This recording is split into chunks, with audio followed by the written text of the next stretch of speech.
મિત્રો, આજે ઘરે બેલ્જિયમ યુરોપથી મહેમાન આવ્યા છે. યુરોપનો એક દેશ છે, ખૂબ જ સુંદર બેલ્જિયમ. આપણા સુરતના હીરા વેપારીઓ ખાસ કરીને આ દેશમાં બહુ જતા હોય છે. તો એ મહેમાન છે, એમને બપોરનો ભોજનનું લંચનું કીધું છે. એટલે આજે બાઇક લઈને સીધો ખેતર આવ્યો, કેમ કે કામ કરી શકાય એમ નથી. આ ઉપરાંત મારે એક માંડલ કરીને અહીંયા ટાઉન છે, નગર છે, ત્યાં પણ જવાનું છે મારા પિતાજીની દવાઓ ખરીદવા માટે, અને અન્ય થોડાક ઘરના કામ છે. એટલે સીધો બાઇક લઈને જ આજે આવ્યો, એટલે ઝડપથી વિડીયો શૂટ કરી અને ઘરે પરત ફરું. તો આજે વાત કરવી છે કે કેટલાક અહંકારી લોકો, ઘમંડી લોકો આપણી આસપાસ હોય છે, સમાજ જીવનમાં, ઓફિસમાં, પરિવારમાં, મિત્ર વર્તુળમાં પણ હોઈ શકે. અને આ લોકો બિનજરૂરી અહંકાર લઈને ફરે છે. તમે ભાઈ સાંજ પડે 50-100 લોકોને જમાડતા હોય, અન્ન ક્ષેત્ર ચલાવતા હોય, પરમાત્મા જેમ આ દુનિયા ચલાવે છે, વરસાદ વરસાવીને આપણને સૌને ભોજન આપીને, તો ઠીક છે તમે અહંકાર મતલબ કશુંક તમે સમાજ માટે કરતા હોય અને અહંકાર લઈને ફરો ને ભાઈ, તો હું તમારા અહંકારનો સ્વીકાર કરવા માટે તૈયાર છું. પણ જો કે આવા બીજા માટે જીવનારા લોકોમાં તો કોઈ અહંકાર હોતો નથી, કારણ કે તો એ બીજા માટે જીવી ન શકે. એટલે એવા સતોગુણી લોકો તો બિચારા બિલકુલ અહંકારથી ગ્રસિત નથી હોતા. પણ આવા કેટલાક ચપળગંજુઓ 2%ના, થોડીક મિલકત હોય, જમીન જાગીરી હોય, એટલે મોટા ભા થઈ ભારે ભરખમ મોઢું લઈ અને આખા ગામમાં ફરતા હોય છે. તો એમાંનો એક ભાઈ હતી. હું જ્યારે આ ખેતરોમાં પહોંચું ત્યારે વચ્ચે 2-3 ખેતરવાળા એવા લોકો છે જે પોતાની જાતને 30 મારખા સમજે છે. દસાડા વટ્યા નથી, દુનિયા જોઈ નથી અને દુનિયાની કશી જ ખબર નથી. પણ શું છે કે થોડુંક બાપ દાદાની મિલકત છે ને પેલા જોમણા પૈયાર સુત્રીયાર, એટલે એના કારણે પોતાની જાતને કશુંક સમજે છે. તો હમણાં 1-2 મહિના પહેલાં મેં નક્કી કર્યું કે આવા બધા જ ચપળગંજુઓનો અહંકાર હું ધ્વસ્ત કરી નાખીશ. એટલે મેં એક પ્રયોગ શરૂ કર્યો. એ પ્રયોગની મારે આજે તમારી સાથે ચર્ચા કરવી છે. મેં લિસ્ટ બનાવ્યું કે ગામમાં આજુબાજુમાં 25-30 એવા લોકો હતા કે જે આવા 2%ના હતા. કોઈ ભોજ્યો ભાઈએ ઓળખે નહીં અને કોઈ બીજું ટેલેન્ટ નહીં, ખાલી બાપ દાદાનું મળ્યું છે એટલે અમથા મોટા ભા થઈને આમ પોળા ચાલે. એટલે મેં કીધું આ સાલાઓનો અહંકાર ધ્વસ્ત કરીશ હવે હું. એટલે મેં એ લોકોને ઇગ્નોર કરવાનું શરૂ કરી દીધું. સાલું આપણને એમ કે આ ખેલમાં આપણે 50-60-70 વર્ષ માટે અહીંયા છીએ. ઝીંગુર મરકટ કીડા મકોડા કીટ પતંગિયાથી વધુ આપણી કોઈ ઓકાત નથી. એટલે આપણને તો કોઈ અહંકાર હોય નહીં, અને જ્ઞાન અને અહંકાર સાથે ન રહે. એટલે આપણે સાલું સતોગુણમાં બધાની જોડે પ્રેમપૂર્વક વર્તીએ કોઈ પણમાં. પણ મેં જોયું કે સાલા અમુક લોકો લાયક નથી. આ હરામખોરો આપણા અટેન્શન અને આપણા માનપાનને લાયક નથી. લિસ્ટ બનાવી અને એ 25-30 લોકોને ભયંકર છેલ્લા 2 મહિનામાં ઇગ્નોર કરવાના ચાલુ કર્યા. એટલી હદે ઇગ્નોર, ગામમાં, ગામની બહાર, ખેતરોમાં. ચલો ગામમાં તો એવું થાય કે મારું ધ્યાન નહીં હોય, પણ અહીંયા ખેતરોમાં તો એમને ખબર પડી જ ગઈ કે સાલું 1 to 1 માણસ સામે આવે છે નાનકડી ગલીઓમાં, તો પણ સામું મતલબ એ છે જ નહીં. એ મારા માટે આસપાસ અત્યારે મારી જેમ કોઈ નથી મનુષ્ય, એમ એ લોકો છે જ નહીં. એટલી હદે ઇગ્નોર કર્યા. અને ત્યારબાદ એમનો અહંકાર ઓગળી ગયો. અને એક ચપળગંજુએ તો અત્યારે હું જ્યારે આ ખેતરોમાં આવતો હતો ત્યારે જ વચ્ચે મને સામેથી બોલાવ્યો. મતલબ એ માણસ મારે 41 વર્ષ થયા.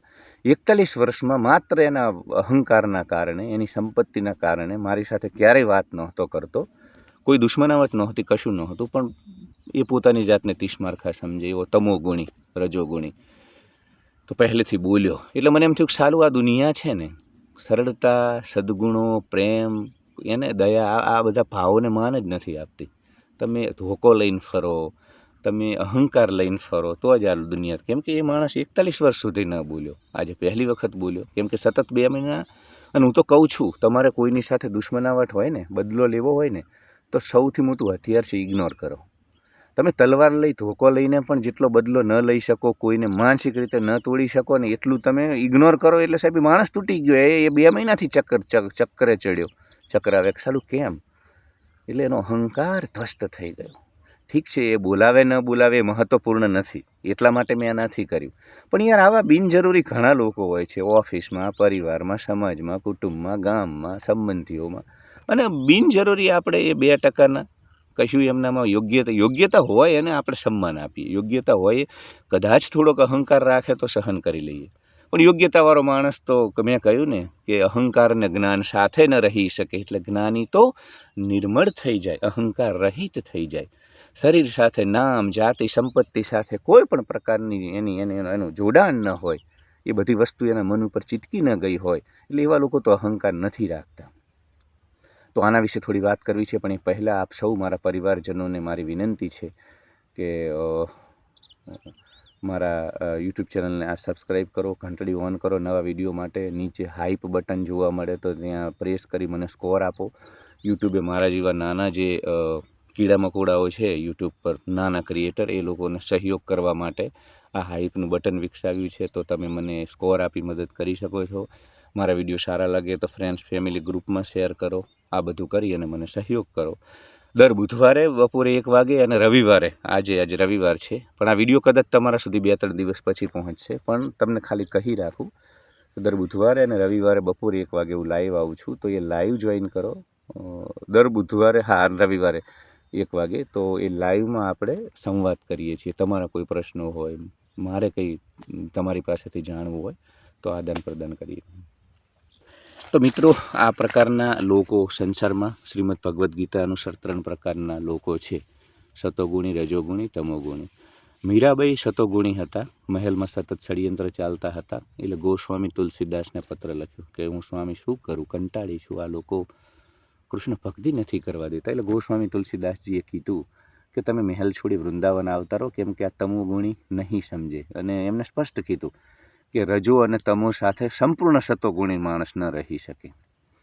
એટલે મીરાબાઈ વૃંદાવન ગયા. ત્યાંથી પિયર મેળતા, રાઠોડના દીકરી હતા, ક્ષત્રિય રાઠોડ, અને ત્યાં જ પછી અંતિમ સમય સુધી રહ્યા. એટલે આવા સતોગુણી લોકો બિચારા ફસાઈ જાય છે કુટુંબમાં, ઓફિસમાં. એમના માટે આ ખાસ વિડીયો છે.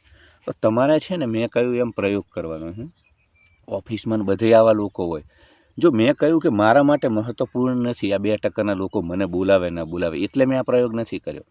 પણ યાર, ઓફિસમાં અને ઘણી બધી જગ્યાએ કુટુંબમાં આવા લોકો હોય ત્યારે તમે એમની શાન ઠેકાણે ન લાવો ને તો આખી જિંદગી હેરાન કરતા રહે યાર. ઓફિસમાં ખાસ કરીને હું જોઉં છું કે 4-5 બલ્લા હોય જ આવી, અહંકારી, નાર્સિસ્ટ, એરોગન્ટ.